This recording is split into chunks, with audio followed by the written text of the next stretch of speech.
Hello and welcome. Kamusta kayong lahat dito mga star viewers, mga kapatid kong star viewers? So ang reading natin dito ngayon is, sino ang taong patay na patay sa iyo at bakit? Kasi I'm getting like someone here, sa isa mga collective kong mga kapatid kong star viewers, someone here na nakukuha kong energy na someone is been thinking about you, in lababo talaga sa inyo, at alamin natin kung sino itong na-in love at todong in love sa inyo, ano, todong-todo yung energy talaga nakukuha ko sa inyo dito sa for this reading. So, sino itong tao na in love sa inyo? Spirit Guardians, sino itong tao na in love sa ating mga collective? You could be thinking about your person right now. Para ma-confirm natin, ano, this could be your person. Alright, hold on. Alright, Spirit Guardians, the person in their mind right now, confirm na, yes or no, siya ba talaga ang in love sa ating collective? So before you start, guys, pause nyo muna itong reading na ito and think about your person. Kung ma-confirm natin kung siya ba talaga ay in love sa inyo. Okay? Kasi I'm getting the energy very strong. Someone is very in love or into you. Spirit Angels. Okay, ready, guys? Yes or no, Spirit Angels? In love ba ang taong nasa isip nila ngayon? The person in their mind? Yes, confirm na confirm. In love at ikaw ang laging iniisip niya. Wow. Thinking coming to fruition, hard work, paying off, harvest, reward, profits, result, payouts, manifestation. Minamanifest ka ng taong ito. Inheritance, cultivation, growing, gestation, nurturing. So this person is manifesting you at in love siya. Wow. Confirm ito mga kapatid, ha? Hindi lang siya in love sa inyo, minamanifest ka rin niya. Wow. Tell us more about the person na in love sa ating mga collective. Tell us more about this person, Spirit Angels, na in love sa ating mga collective. Okay, Four of Cups. This person is like, always, oh my God, this person always been thinking about you. Mahiyain. You could be dealing with a person na napaka-mahiyain. Nahihiya siyang kausapin ka. Nahihiya siyang mag-express ng feelings niya sa iyo. Maybe this person could be like, not showy. Hindi siya yung tipo na pinapakita sa buong mundo kung ano yung nararamdaman niya sa iyo. But then again, ang dami niyang gustong sabihin sa iyo, ang dami niyang plano. Gumagawa siya ng plano para sa inyong dalawa. This could be your admirer or this could be the person on your mind na or in a relationship, no? But then again, meron ditong distance na naman. Collective. Again, guys, this is general reading. Collective, kunin nyo lang kung saan ka nakakasonate dahil hindi po ito para sa isang tao lang. Para ito sa tao, very specifically, na makakasonate dito. Or makakaintindi sa mga pinagsasabi ko dito. Okay, tell us more about this person, Spirit Guide Angels. Ano ang iniisip nila sa ating mga collective? Okay. Okay. Alright, this person wants to, meron dito na iniisip niya kung paano ka makalaya o makalabas. You could be married. Yung iba sa dito, you could be married. Again, this could be like an admirer. Or, you could be somehow, sabihin natin na, in a relationship ka sa taong ito, and then, maybe, one of you is married. You could be married, still married, no? Or, your person could be still married. And your person is thinking about how to break this situation. Paano to, or paano kayo makakawala sa sitwasyong ito? A freedom. This person is planning to free you. Okay? Yeah. Kasi meron sa inyo dito na you could be still married or your person could be still married somehow, ay iniisip niya na paano makawala sa sitwasyong ito. Paano kayo makakaroon ng freedom? Paano kayo na, it's like a planning on, paano kayo magiging kayo kung parehas naman or somehow may kasado pa or committed pa. Or somehow, this person is like, siguro ikaw yung tao na hindi ka nagpapakita ng, it's like, you are protecting yourself from this person. Or it's not just from this person, you're just protecting yourself because maybe may trauma ka na. You just don't want to be with a person na sasaktan ka lang because you have been through a lot. No, marami ka na mga pinagdaanan dahil kaya ayaw mo na masaktan. Kaya mas pinipili mo na makipagrelasyon or to be with somebody na nag-fit in sa mga standard mo. Siguro ikaw itong tao na high standard. And this person is thinking about how to get you. Paano ba makuha yung loob mo? Maybe this person know na it's like langit ka, lupa siya. Kaya nagpupursige siya magtrabaho para makuha o ma-achieve yung goal. Kasi high standard ka. O siguro talaga may mga qualities na hinahanap mo sa isang tao. And this person is trying their best. Talagang nag-i-invest siya para makuha ka niya. O mapansin mo siya.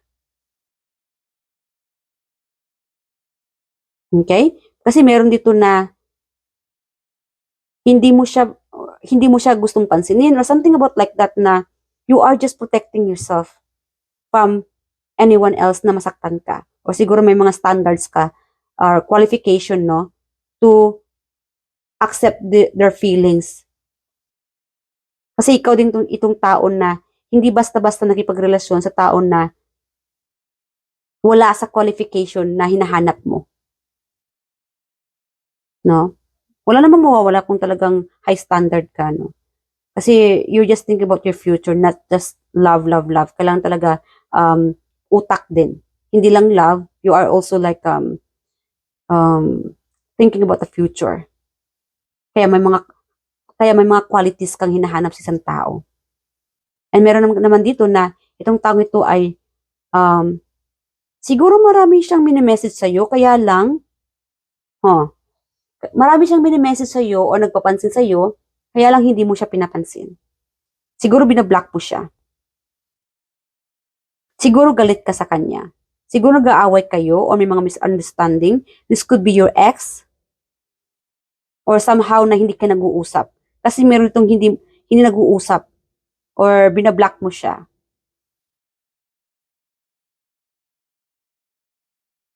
Okay. This person is thinking about kung wala kayong communication or binablock mo siya, this person is thinking about how to sa anong paraan, no, sa anong paraan para mapansin mo siya o kausapin mo siya. Kasi ikaw naman tong ready ka, no? Ready ka na ma-approach itong taong ito. Kasi whenever this person approach you, magagalit ka lang. Iisnabin mo lang din siya. Hindi ka give up, no? You guys are very it's like a powerful energy. You guys are very powerful and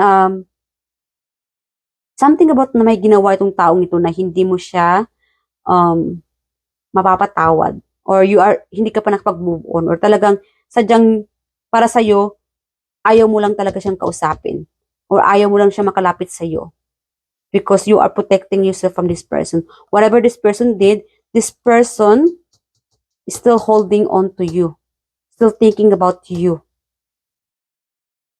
waiting na mag-respond mo siya, waiting na kausapin mo siya, waiting na magkita kayong muli. Kasi meron itong long distance, meron naman dito na hindi lang talaga ka nag-uusap. Okay, kaya ang taong ito ay in love sa you, still thinking about you all the time. Working hard para ma-achieve yung goal mo. Okay? Ano yung dalawang barahang lumabas kanina? Alright, Spirit Guardian, just tell us more about this person. Kuha tayo ng iba pang baraha. What else more? Why this person in love or patay na patay sa ating mga viewers? Okay. 7 of Swords. So, this person is like na-in-love siya sa inyo. Talagang patay na patay siya sa inyo kasi ang dami mo nang na-achieve. Like again, maybe sa antas na yung dalawa, langit ka, lupa siya, so mas in-admire ka niya, siguro mas matalino ka pa sa kanya, mas magaling ka pa sa kanya, mas gwapo or maganda ka sa kanya, something like that, or very, marami ka nang na-achieve or nakamit sa buhay, something like that na achieve mo. It's like your status or whatever you do, you are doing well than this person. Kaya, mas na-inlove pa siya sa inyo. Okay? Then again, itong taong ito ay nagsisisi siya. Nagsisisi siya kung bakit nakagawa siya ng hindi maganda sa inyo noon. But then again, meron itong past person nagsisisi. Okay. Maybe this person offended you, kaya nainis ka. And that's why you don't want this person to get back or to get closer to you. Okay. What else more about this person? Our spirit, can you just tell us more about this person? Why this person so in love to our collective? Bakit na in love siya sa ating collective? Okay. Very confirm ito. In love talaga siya. No? This person wants to have a happy family with you. Meron naman ditong partner nyo na. Meron naman dito na may long distance. Siguro ka-chatmate ninyo. Meron ditong, siguro isa sa mga qualities na hinahanap ninyo is a foreigner. Or it doesn't have to be a foreigner. Could be a person na may kaya sa buhay or kaya kayong mabigyan ng magandang buhay o magandang future. Okay?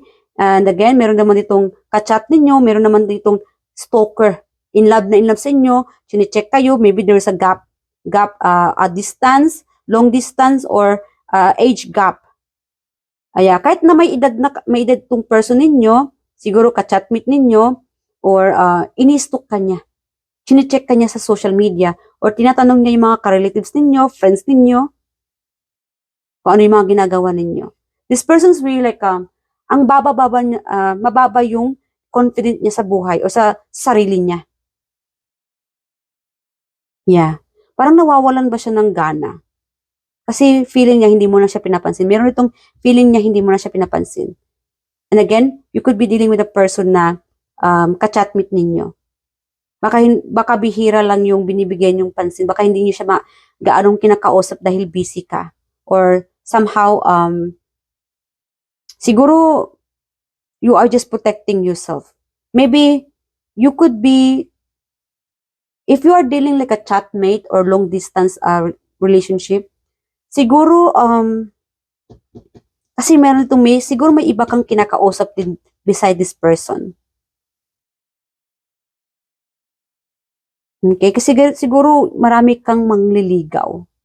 And you know that, ayaw mo kasing sayangin yung oras mo sa iba eh. Kasi may hinahanap kang qualities. But then again, you are just protecting yourself. You just love yourself. Karamihan sa inyo dito is, utak ang ginagamit ninyo. Hindi lang puso, ginagamit nyo rin yung utak ninyo. Because you just afraid of protecting yourself from any heartaches, cheating, backstabbing, or user. Okay? But then again, you could be dealing with your partner right now, happy family. Yeah, your person right now, if you are married, dito, your person's deeply in love with you. Okay? Nag-iipon siya, nagpupursige magtrabaho para sa pamilya ninyo, para sa mga anak ninyo. And your person's also, you could be dealing with a person na sa school, kaklase. Siguro hindi mo siya kinakausap, kaya focus ka sa pag-aaral mo. O sa trabaho mo. Or maybe you are just, something about learning. Again, this person's also, chine-check, alam mo ba, mayroon dito nakukuha ang energy na, tinatanong niya yung mga kakilala mo, nakakilala niya rin, kung ano yung mga gusto mo, kung ano yung ayaw mo. Para bang pinag-aaralan ka talaga niya. Para alam na alam niya, or gusto ka talaga niya makilala pa ng lubusan, or something about na, pinagpag-aaralan talaga niya yung mga gusto mo, yung mga ayaw mo. Like again, this person is really in love for you. Nilababo talaga itong taong itong kadil ninyo. Meron naman dito, ginuguhit ka niya, dinodrawing ka niya. There's a moment na, siguro you could be dealing with a person na artistic. There's a time na, or siguro, something about painting. Pinipaint niya siguro yung picture mo, or something about you na pinipaint niya. Or maybe something about your picture. Yeah, something about your picture na your person still holding on, watching your picture. Siguro may mga, again, you could be dealing with your past, ex-person. Yeah, definitely this person is stalking you, watching you, spying you. 1,000%. This person's truly in love with you. Talagang ini-spy ka niya. Okay? Tinatanong niya, sabihin natin na nasa trabaho ka, tinatanong niya yung mga katrabaho mo, make sure na wala kang iba. Siguro, you could be dealing with a person na napakasiloso if you're in a relationship. Siloso, silosa. Okay? And this person is like, again, meron naman dito na loner, single. A single person, feeling alone, loner, thinking about you, praying and manifesting you. But then again, sabi ko kanina, nabanggit ko na kanina about manifestation, minamanifest ka ng taong ito. Praying na sana ay bigyan mo naman siya ng chance na kausapin mo siya. Na sana ay lingunin mo naman siya. Na sana ay mahalin mo rin siya gaya ng pagmamahal niya sa'yo. Okay. So, alamin natin kung bakit kayo hindi nag-uusap. Bakit walang pag-uusap dito. Spirit angels, okay. Let us know more about the insight. Insights more about why our collective is not talking to this person. Anong dahilan kung bakit walang communication sa person na ito? Kasi nakukuha ko yung na-feel bad ba ako sa taong ito. Axe, again, it could be your ex. Axe, X, X. A and X. So, axe. So, X, X. Slang na lang natin. Siguro you could be dealing with a foreigner na ex ninyo. Siguro slang itong taong ito. Again, meron itong breakup, separation, silent treatment, abandonment. Iniwan nyo siguro siya. But then again, guys, minsan nagkaka-reverse itong energy. This could be your energy or this could be your person or yung person na inlababo sa inyo. No? This person still holding on to you. Again, you could be dealing with the ex nyo na, a foreigner, age gap. Kaya siguro hindi mo siya kinakausap, binablock mo siya. Okay, the Sword of Rose. Clarity, siguro, maybe this person needs clarity. Kahit man lang na bigyan mo siya ng chance na magkaroon ka ng clarity. Revelation. Like again, piniprotektahan mo lang sarili mo dito. You are in power. No, ikaw itong may power, may kakayahan na either gusto mo siyang kausapin muli or huwag na. Huwag nang pabalikin sa buhay mong muli. It's still up to you because you're the one who hold this situation. Ikaw itong may karapatan na kausapin ba siyang muli o hindi na. But then again, this person still in love with you. Thinking about you from afar, minamanifest ka niya, hoping na kausapin mo siya, hoping na magkaroon pa kayo ng clarity, bigyan mo siya ng chance. Okay. So, Spirit Guardians, what is the advice from this person? About this person. Advice about the situation. Advice na tayo. Advice. So, we have here playfulness. Laughter is the best therapy. Have some fun together and remember, love is the greatest healer. So, yeah, love lang mga kapatid. And enjoy being loved with your partner, especially if you are married. Again, confirm your partner, your current partner right now, ang inyong kasalukuyang partner ninyo ay inlababo sa inyo. Enjoy being loved, no? Dahil, ganun talaga, love.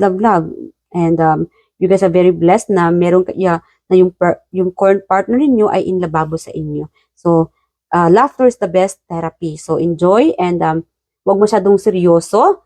kailangan talaga may mga date time kayo ng partner ninyo, no? Magbigay tayo ng oras sa partner ninyo o maglagay kayo ng oras sa partner ninyo para naman na mas mararamdaman din nila na mahal mo rin siya para hindi siya magkakaramdam ng pagsiselos or pagdududa, lalong-lalo na if you are married with this person.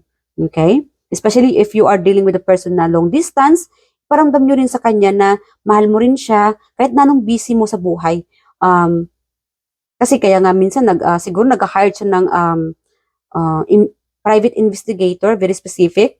Kasi nga siloso, maybe you are dealing with an older person, lalong-lalo na you are dealing older man or long distance, LDR. Maybe this person's like checking your social media, kinakausap yung kaibigan ninyo, kapamilya ninyo, and siguro nagkakaroon siya ng mga haka-haka, but then again, you just have to, ipakita mo lang sa kanya na mahal mo siya at kailangan talaga maglagay ka lang din ng oras, no?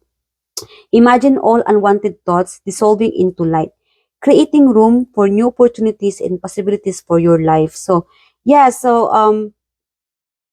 you just have to imagine this kailangan talaga tanggalin itong mga unwanted thoughts, no? Mga hindi na dapat it's still up to you if you want to create this extra room kasi meron naman dito sa inyo na pinapakita mo sa kanya or about this person na hindi ka na available. Siguro married ka na or maybe you just don't want this person at all. Siguro hindi mo lang talaga siya type or wala kang nararamdaman sa kanya. But then again, you could be dealing with the ex-person or admirer. No, kasi meron dito na kahit may gusto siya sa iyo, in love siya sa iyo, kahit na alam mo na may gusto itong tao sa iyo, wala kang pakialam. You just don't want to waste your time about this person. Siguro dahil kilala mo na siya. Siguro nga, mataas yung status mo sa kanya, or siguro mas matalino ka sa kanya, or talagang siguro mas mataas yung antas mo, or something about sa qualification or sa qualities, ayaw mo lang talaga sa kanya dahil wala sa, or hindi siya makakapasa sa mga qualities na hinahanap mo. Something like that, because you guys are very high standard. So, it's okay. But then again, it's still up to you if you want to put in another space para sa kanya. Alright? So hanggang dito na lang mga kapatid at sana nag-enjoy ka sa reading na ito. Please leave your comment below. Ano ang tingin niyo sa reading na ito? And pasensya na short reading na lang ito. Then again, sana nag-enjoy kayo at mahal ko po. Mahal ko po kayong lahat dito mga collective or mga kapatid kong star viewers. Then again, ingat po kayo palagi at sana nag-enjoy kayo sa reading na ito. And please leave your comment below what you think about this reading. And again, I hope to see you guys in the next reading. Bye. Ingat.